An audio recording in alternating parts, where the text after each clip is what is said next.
Oi, gente! Pra você que é novo aqui, eu sou a Caroline Guzmão, vim do interior de São Paulo, aqui pra Portugal. E hoje eu vou responder perguntas de vocês. Ontem eu abri uma caixinha de perguntas lá no meu Instagram, e se você não me segue, só tá perdendo. Falando pra vocês deixarem perguntas pro vídeo de hoje, e hoje eu vou responder aqui as perguntas de vocês que vocês deixaram lá. A ideia desse vídeo, além de tirar dúvidas de vocês, é porque, diferente do Instagram, que eu respondo as caixinhas nos stories e elas logo somem, aqui o vídeo vai ficar salvo para sempre que você precisar consultar, ele está aqui. Então vamos lá, eu tô com meu notebook aqui com as perguntas de vocês e eu vou ler e responder o máximo que eu conseguir nesse vídeo. E a primeira pergunta é: quanto você pagou para a pessoa que agilizou seus documentos e arrendamento? Então, eu não lembro exato, porque eu ainda estava no Brasil com real, então eu tinha que ficar convertendo. E foi uma fase que a gente pagou muitas coisas ao mesmo tempo. Mas, se não me engano, o relocation eu paguei 400 euros. E quando ela encontrou o meu quarto, eu paguei 450 euros de calção. E o primeiro aluguel, que foi 450 euros também. Eu acho que foi isso. De documentos, eu fiz meu NIF e meu NIS do Brasil. E eu não lembro. Gente, desculpa, eu não lembro certinho os valores, mas eu vou deixar o contato aqui no primeiro comentário desse vídeo da Mônica, que faz NIF, NIS e o serviço de relocation. E ela consegue passar o valor exato para você desses serviços, tá? Esses serviços também sempre estão mudando os valores, tem vários reajustes, enfim. O melhor mesmo é você ir direto à pessoa que faz o serviço e fazer essa pergunta, que você vai saber melhor qual o valor de cada coisa. Ainda mais que é em euro, então, tipo, eu tinha que ficar convertendo. Eu não sei nem quanto eu paguei em real, porque como era tudo em euro, eu só memorizei mais ou menos o valor de euro. Espero que eu tenha ajudado de alguma forma. Mas chama a Mônica, que ela é super atenciosa e vai tirar todas as suas dúvidas em relação a valores desses serviços. Próxima pergunta. Foi difícil tomar decisão de migrar? Já falou para a família de cara ou esperou dar tudo certo? Não foi difícil tomar a decisão de migrar, porque era uma vontade minha e do meu esposo. Então, quando eu falei pra ele, vamos embora, ele virou pra mim e falou, vamos. Foi muito, assim, espontâneo. Sempre foi um desejo nosso. A gente viu que naquele momento era possível isso acontecer. Possível assim, né? A gente tinha carro, a gente tinha móveis, a gente vendeu, foi tudo. E aí ficou mais possível vir, né? Porque se fosse antes, que a gente não tinha carro, não tinha móveis, morava com os nossos pais ainda, ganhava mal, aí a gente não ia conseguir, né, tipo, fazer isso tão rápido. A decisão de imigrar foi assim, foi muito espontâneo, porque a gente sempre quis, então não foi algo muito difícil. Sobre falar para nossa família, a gente já era casado quando a gente tomou essa decisão. Então foi mais para passar o recado, porque não tinha que ter a aprovação deles, né? Foi uma decisão nossa. E a gente avisou, acho que uma semana depois que a gente tinha decidido que a gente ia mesmo, a gente avisou para os nossos pais apenas, para parente e tudo mais. Eles só ficaram sabendo junto com vocês lá no meu Instagram, porque a gente só avisou que a gente ia embora depois que a gente já tinha dado entrada no visto. Então ele já tinha se matriculado na escola, a gente deu entrada no visto, a gente já foi atrás das nossas documentações, já paguei o serviço de relocation, então já tava tipo tudo encaminhado. Aí que a gente contou pro resto das pessoas, mas até então só os nossos pais sabiam disso. Qual foi a sensação ao desembarcar em Portugal? A gente tava muito deslumbrado, porque, tipo, era um sonho. Era um sonho poder conhecer outro país. E aqui é tudo muito diferente, né? Cada país tem sua particularidade, que é muito diferente do Brasil. Então, a gente já teve um choque visual, assim. A gente ficou muito deslumbrado. A gente tava exausto da viagem, porque foi uma viagem muito longa. Mas mesmo assim, nossa, a gente tava tipo, meu Deus, não acredito. E tem 3 semanas da gente aqui, a ficha ainda não caiu, sabe? Eu não sei explicar, parece que eu já tô aqui há muito tempo e a ficha ainda não caiu, que eu tô em outro país. Parece que eu tô em outra cidade só. E não sei, gente, não caiu a ficha ainda. Mas é um sonho mesmo, é um sonho. Próxima pergunta. Vocês já foram com o agendamento da AIMA? Infelizmente não. Nosso visto veio sem agendamento e todos os dias estamos mandando e-mail pro e-mail oficial da AIMA, que você encontra pelo Google. E é isso, a gente manda e-mail todos os dias falando que o nosso visto veio sem agendamento, que a gente tá entrando em contato para conseguir agendar diretamente com eles. E aí eu já mando meu nome completo, data de nascimento, número do meu passaporte, número do visto e também mando em anexo o passaporte e o visto para eles poderem fazer o agendamento. E ainda não conseguimos, tem 3 semanas da gente aqui. E eu não sei por que falaram pra gente que só dava pra agendar estando aqui, mas é só mandar um e-mail. Então a gente perdeu tempo, porque a gente poderia estar tentando agendar lá do Brasil, sabe? E eu não sei por que falaram isso pra gente. Então, tipo assim, a gente perdeu um pouco de tempo, a gente poderia estar tentando desde o Brasil, mas eu creio que vai dar tudo certo. Se a gente não conseguir o agendamento no prazo de 4 meses desde a validade, desde quando começou a valer nosso visto, a gente vai ter que pagar um advogado para resolver isso para nós. Eu espero não precisar, porque, tipo, a gente tá juntando dinheiro para comprar nosso carro. E se a gente precisar pagar advogado, a gente vai ficar a pé por um tempo maior que a gente gostaria. Mas documentação sempre precisa vir em primeiro lugar.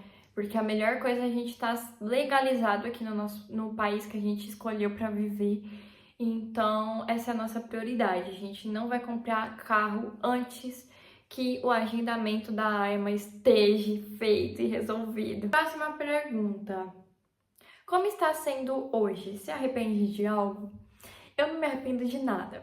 Na verdade, se eu tivesse condições antes, eu gostaria de ter vindo antes, mas eu entendo que não seria possível antes disso. A gente veio no tempo certo, no tempo que era possível, no tempo que era viável, e não me arrependo de nada. A gente está vivendo muito melhor aqui do que a gente vivia no Brasil, sendo que só meu esposo está trabalhando, o trabalho dele é comércio, e também o cargo não muda muito o salário realmente é baixo comparado aos outros países, mas a qualidade de vida aqui é absurda, é muito melhor do que comparado ao Brasil. Uma pessoa que recebe um pouquinho a mais do mínimo aqui vive muito melhor do que uma pessoa que ganha um pouquinho a mais do mínimo no Brasil, sabe? Claro que vai depender também do seu custo de vida. A gente tá morando em quarto, a gente é muito econômico nas nossas compras. Vocês podem ver lá no vídeo de compra que eu gravei aqui pro canal. A gente não se arrepende de nada. Tem sido muito melhor do que a gente pensou. Meu canal explodiu desde quando eu pisei aqui. Eu já tô tendo um retorno financeiro com as redes sociais, que é algo que eu tento desde o Brasil e nunca deu certo. E aqui, tipo, assim que eu cheguei, na minha primeira semana já consegui parceria. Meu canal já foi monetizado com 2 semanas aqui em Portugal. Então, realmente, além de um sonho, tá superando as expectativas que a gente criou em relação aqui. Quanto tempo o NIS de vocês saiu? O nosso NIS demorou 20 dias, mais ou menos, para sair. Já vi casos que demora mais, já vi casos que demora menos, mas por isso que eu não indico você tentar tirar daqui de Portugal, sabe? Porque sem o NIS você não vai conseguir contrato de trabalho. Então, tirando do Brasil, você tem esse tempo para esperar e já vem com os documentos para cá. Eu indico a Mônica, né? Já indiquei para vocês no começo do vídeo, vou deixar o contato dela aqui no primeiro comentário para você que quer tirar seu NIS ainda do Brasil. Tem gente falando, ai, não é possível. É possível sim. Eu tirei o meu, com advogado você consegue, agora sozinho realmente não é possível. Conta bancária, melhores bancos facilitam para imigrantes, se existir atualmente. Eu abri conta no Novo Banco. Como meu esposo veio com visto de estudante, ele conseguiu abrir como estudante. Então, se você vier com visto de estudante, já saiba que tem essa possibilidade. Eu não vim com visto de estudante, então eu precisei comprovar ganhos financeiros do Brasil mesmo, né? Mostrar que eu tinha trabalho para conseguir abrir a conta aqui. E foi super simples, deu certo. Mas se você vir sem a conta, vamos supor que você já não esteja mais trabalhando no Brasil e você já está vindo com contrato de trabalho, você consegue ir lá no banco e abrir a sua conta também. Próxima pergunta. Freguesias que conseguimos nos locomover sem carros. Isso para qualquer cidade de Portugal.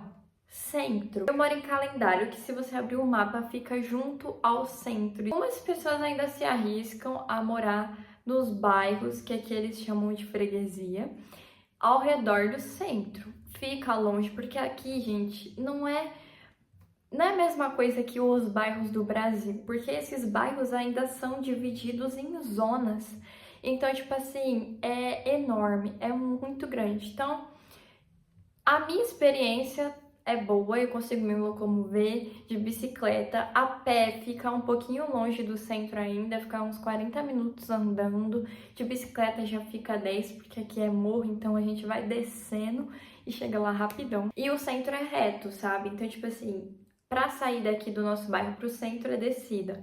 E aí depois fica reto, então fica fácil de chegar. Pra voltar a gente sofre um pouquinho mais porque tem um pouco mais de subida, mas nada assim, muito impossível. Então a minha dica pra quem vai ficar a pé por um tempo, que já sabe que vai ficar a pé, é morar em centro, independente da onde você vai morar.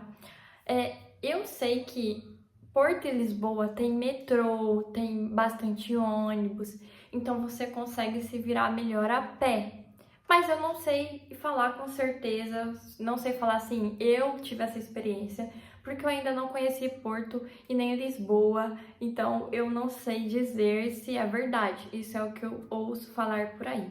Mas aqui eu já conheci Povo de Varzim, eu já conheci Famalicão e realmente o transporte é muito ruim, inclusive até o Uber, tá, gente? Meu esposo quase perdeu a entrevista de emprego dele porque a gente foi chamar Uber.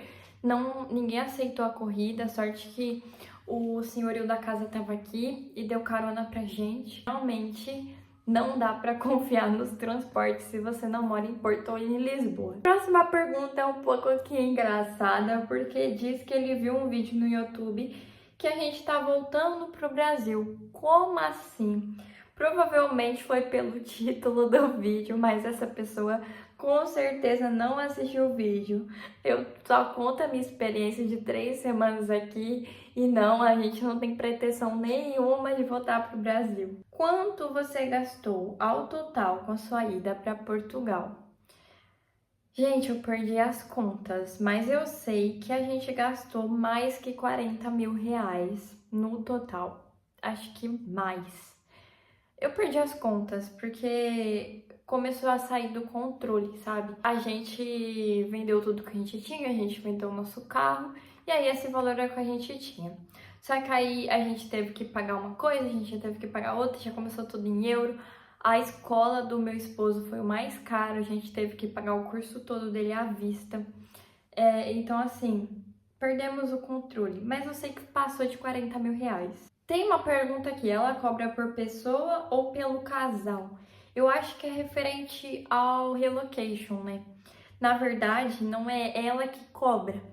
Os senhorios dos quartos cobram, tipo, se o quarto for para casal, já sai bem mais caro. E se for para solteiro, sai mais barato, sendo que, tipo, é o mesmo quarto. Mas eles meio que cobram por pessoa, sim. A Mônica vai conseguir te passar a tabela de valores. Ela me mandou aquela tabela quando eu fechei com ela. E tipo assim, ela passou assim a tabela. Valores para casal, de tanto a tanto. Se não me engano, foi assim. E foi certinho o que ela tinha me passado. Então chama ela que ela vai conseguir te informar melhor sobre os valores, tá? De solteiro eu não sei, mas de casal tava entre 400 e 450 euros.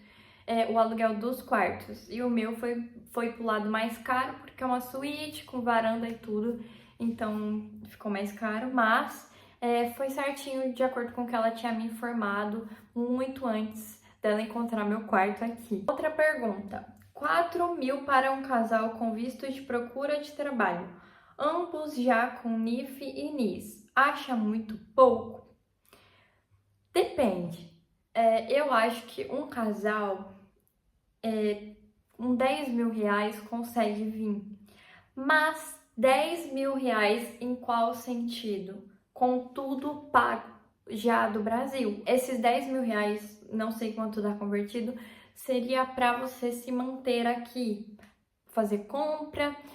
É interessante que você já venha com seu primeiro aluguel pago. Tipo, esses 10 mil mesmo, basicamente para você comer. Aí, se por um acaso você demorar para conseguir trabalho e você tiver em um quarto, você consegue pagar o aluguel do próximo mês, entendeu? Foi o que a gente fez. A gente veio com calção, com aluguel pago, com nossos documentos, e a única coisa que a gente gastou foi com comida. Aí a gente comprou uma bicicleta, que a gente viu que tava precisando, compramos um ventilador, compramos assim quase nada.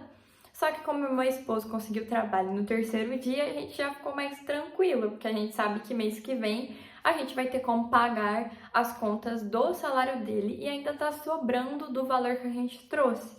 Então, assim, é o que eu penso, sabe? Se você consegue vir com relativamente pouco, consegue. Não menos que 10 mil reais, tá? Porque senão já é muito pouco. Tem que ser pelo menos um salário mínimo e meio daqui para 2 salários. Se for tipo 2 pessoas, é melhor que venha com 2 salários daqui e com tudo pago. Então, seu aluguel desse mês já vai estar pago. Você só vai gastar realmente com comida e com uma coisa muito necessária que você precisa comprar. Essa é a minha dica, sabe? Foi o que eu fiz, foi o que deu certo. Se você pegar uma cidade estratégica, você consegue sim trabalho rápido, mas eu não indico você vir com dinheiro assim, minimamente calculado, sabe? Então, resolva tudo o que der para resolver do Brasil e traga mais esse valor para cá. Próxima pergunta: o que levar na mala para emigrar? O que você não levou e sente falta, se for o caso? Eu não sinto falta de nada, gente. Assim, eu sinto falta de sapato, porque eu só trouxe um tênis. Mas como eu consegui um trabalho e eu precisava de um sapato preto, eu acabei que comprei mais um sapatinho. Eu trouxe chinelo e rasteirinha também.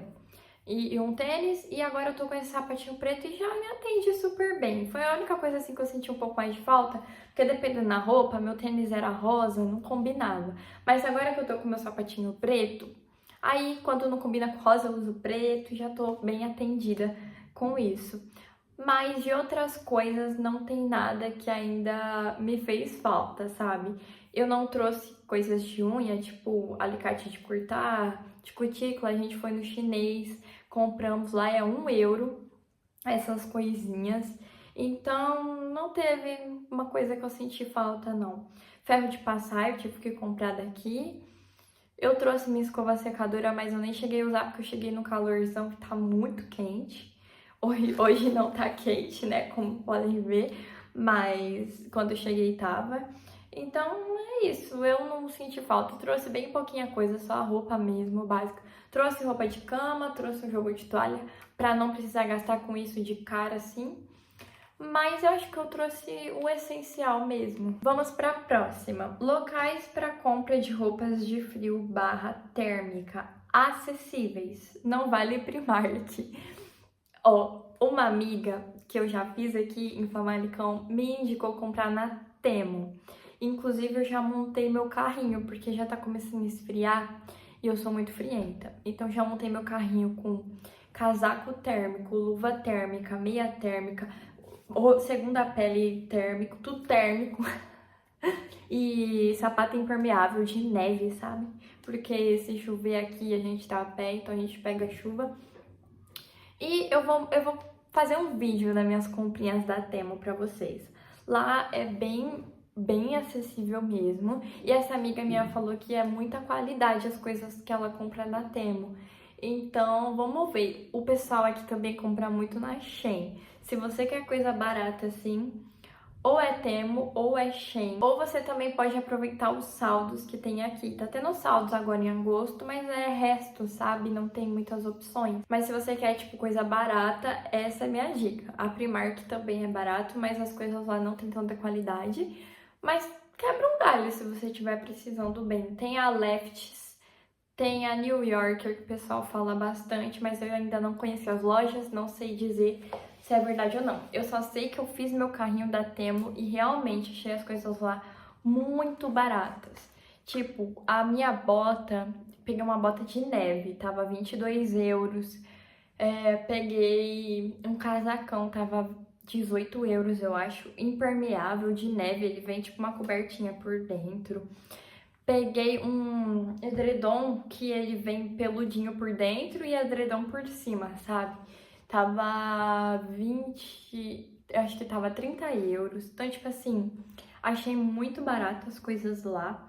E eu vou fazer um vídeo pra vocês. Então, espera, antes de comprar essas coisas de inverno, que eu vou mostrando as coisas, eu vou vendo se realmente é bom, se não é. E vou deixando o link de tudo pra vocês, se vocês gostarem, claro. Próxima pergunta. Quanto tempo vocês se planejaram pra imigrar? Foi 6 meses. Foi rápido, porque a gente conseguiu vender nossas coisas rápido e levantou um dinheiro muito rápido, graças a Deus. Mas a gente começou em janeiro e a gente se mudou em agosto praticamente, né? Foi dia 27 de julho. E a última pergunta é: fale sobre o visto que vocês foram. Meu esposo veio com visto de estudante e eu vim com visto de acompanhamento familiar, que é, ao mesmo tempo que é vinculado, é separado, sabe? É um visto mesmo que você tem direito quando alguém vem estudar, mas é um acompanhante. No caso, eu tinha que ser casada no papel com ele para conseguir, ou se ele tivesse filhos, ele conseguiria trazer os filhos com visto. É um visto pouco conhecido, inclusive quando ligam para fazer entrevista, eles ficam muito confusos. Eu nem falo que tô com esse visto, eu só falo que eu vim com visto, porque ninguém sabe que visto é esse. Mas é um visto de acompanhante mesmo. A única coisa que tem um detalhe nele é que eu só consigo entrar no país junto a ele. Mas de resto, tipo, a minha reunião da Raima, tudo é individual mesmo, como uma pessoa qualquer que vem com visto. E é isso, gente. Eu espero ter ajudado muito, muito, muito vocês. Se inscreva no canal para não perder mais vídeos. E se eu te ajudei de alguma forma, comente aqui. Ou se você ainda ficou com dúvidas, também pode deixar nos comentários que eu amo responder vocês. Um beijo e até o próximo vídeo.